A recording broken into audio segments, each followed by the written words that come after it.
Assalamualaikum warahmatullahi wabarakatuh. Selamat siang, Bapak dosen dan rekan-rekan sekalian. Perkenalkan, saya Dinanti Putri Adiana, mahasiswa program studi pendidikan jasmani Universitas Bengkulu dengan NPM A1H023038. Pada kesempatan ini, saya akan mempresentasikan proposal penelitian saya yang berjudul Hubungan Indeks Massa Tubuh atau IMT terhadap kelincahan gerak atlet karate di Dojo Lemkari, Kodim 0409 Rejang Lebong. Proposal ini disusun dalam rangka memenuhi tugas mata kuliah metodologi penelitian yang diampu oleh Bapak Andika Prabowo, MPD.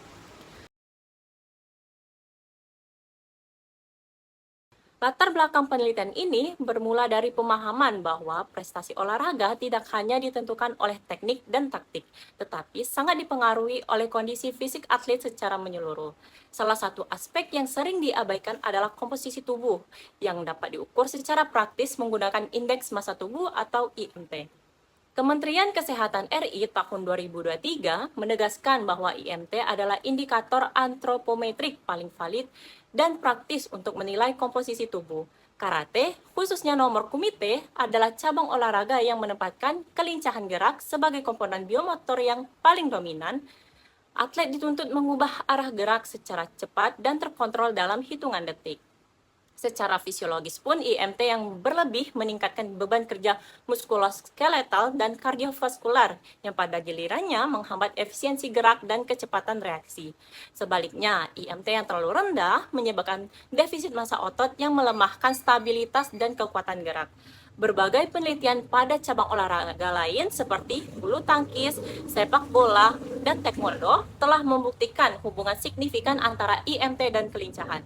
Namun, belum ada penelitian yang secara spesifik mengkaji hubungan ini pada atlet karate, terutama di Dojo Lemkari Kodim 0409 Rejang Lebong. Inilah celah penelitian yang ingin saya isi. Berdasarkan latar belakang tersebut, saya mengidentifikasikan 6 permasalahan utama. Namun, agar penelitian ini lebih fokus dan mendalam, saya membatasi kajian pada 2 variabel utama, yaitu indeks massa tubuh sebagai variabel bebas dan kelincahan gerak yang diukur melalui Illinois Agility Test sebagai variabel terikat. Pengukuran dilakukan secara cross-sectional 1 kali pada atlet aktif dojo tersebut, tanpa mengontrol variabel lain seperti fleksibilitas atau kekuatan otot. Dari sini saya merumuskan 3 pertanyaan penelitian. Yang pertama, itu bagaimana gambaran IMT atlet. Kedua, bagaimana tingkat kelincahan mereka. Dan ketiga, apakah terdapat hubungan yang signifikan di antara keduanya.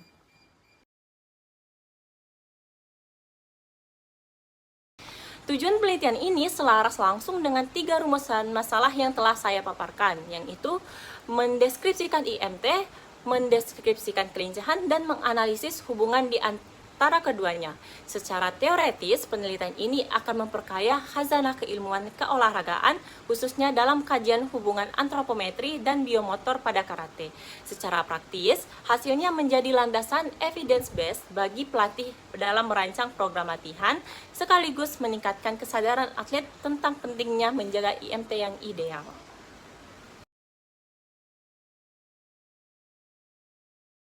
Landasan teori penelitian ini berpijak pada 2 konsep utama, yaitu indeks massa tubuh dan kelincahan gerak. IMT dihitung dengan membagi berat badan dalam kilogram dengan kuadrat tinggi badan dalam meter.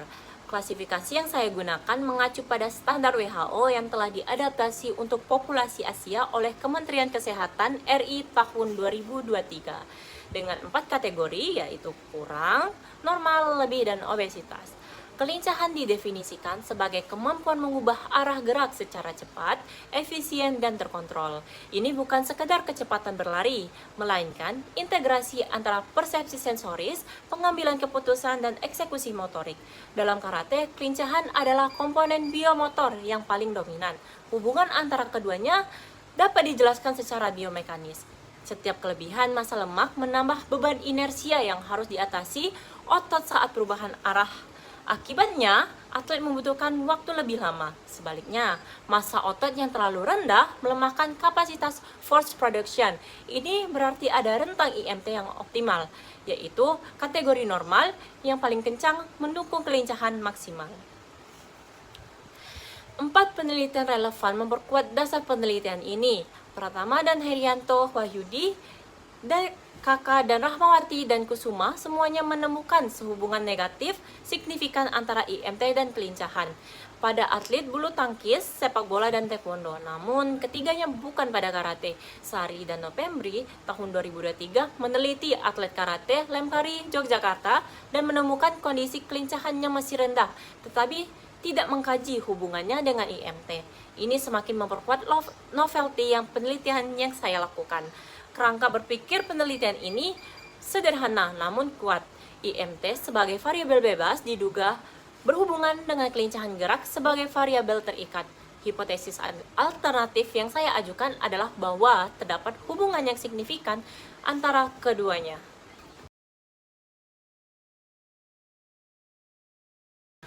Penelitian ini menggunakan pendekatan kuantitatif dengan jenis penelitian korelasional dan desain cross-sectional. Pemilihan desain ini karena efisien dalam pengumpulan data dan sesuai tujuan mengkaji hubungan dua variabel pada satu titik waktu. Penelitian pun dilaksanakan di Dojo Lemkari Kodim 0409 Rejang Lebong selama kurang lebih dari 1 bulan mulai dari bulan Mei 2026. Populasinya adalah seluruh atlet karate aktif di dojo tersebut. Pengambilan sampel pun menggunakan purposive sampling. Kriteria inklusi yang saya tetapkan meliputi yaitu aktif berlatih minimal 3 kali seminggu selama 3 bulan terakhir, berusia minimal 15 tahun, kondisi fisik sehat dan bersedia menandatangani informed consent. Atlet yang sedang cedera atau tidak dapat menyelesaikan prosedur tes itu dieksklusikan. Instrumen pengukuran terdiri dari timbangan digital untuk berat badan, stadiometer untuk tinggi badan, dan Illinois Agility Test Kit. Setiap atlet diberikan 2 kali kesempatan tes dan waktu terbaik yang diambil sebagai data. Analisis data dilakukan secara bertahap, yaitu pertama statistik deskriptif, kemudian uji normalitas dan linearitas sebagai prasyarat, lalu uji korelasi. Jika data berdistribusi normal dan linear, digunakan Pearson Product Moment. Jika tidak, digunakan Sparman Rank. Seluruh analisis menggunakan SPSS versi 25 dengan taraf signifikansi alfa 0,05. Sebagai penutup, penelitian ini dirancang untuk mengisi celah penelitian yang nyata. Belum adanya kajian ilmiah yang secara spesifik mengkaji hubungan IMT dengan kelincahan gerak pada atlet karate, terutama di Dojo Lemkari Kodim 0409 Rejang Lebong. Dengan metodologi yang terstruktur, pendekatan korelasional, instrumen terstandar, dan analisis statistik yang tepat, saya berharap penelitian ini dapat menghasilkan data empiris yang valid sebagai landasan evidence-based coaching bagi para pelatih dan atlet karate di dojo tersebut. Penelitian ini juga diharapkan menjadi referensi ilmiah bagi peneliti selanjutnya yang ingin mengembangkan kajian serupa dengan variabel atau populasi yang lebih beragam. Demikianlah presentasi proposal penelitian saya. Saya membuka kesempatan untuk diskusi dan mohon masukannya membangun. Terima kasih atas perhatian Bapak dosen dan rekan-rekan sekalian. Wassalamualaikum warahmatullahi wabarakatuh.